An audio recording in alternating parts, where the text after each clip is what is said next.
a look at our other top stories. Mesa police arrested 2 people in connection with the shooting inside of a Target store.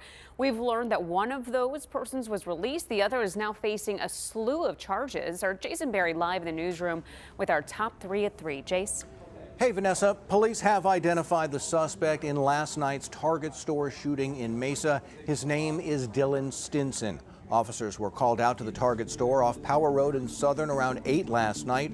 One person had been shot inside the store. Investigators believe this was an isolated incident between 2 individuals and there was no ongoing threat to the community. We're told the victim was taken to the hospital, conscious and breathing, and is now listed in critical but stable condition. The 21-year-old suspect has been charged with aggravated assault with a deadly weapon and unlawful discharge of a firearm. A second person who was initially detained has since been released. Detectives are still working to determine what led up to the shooting.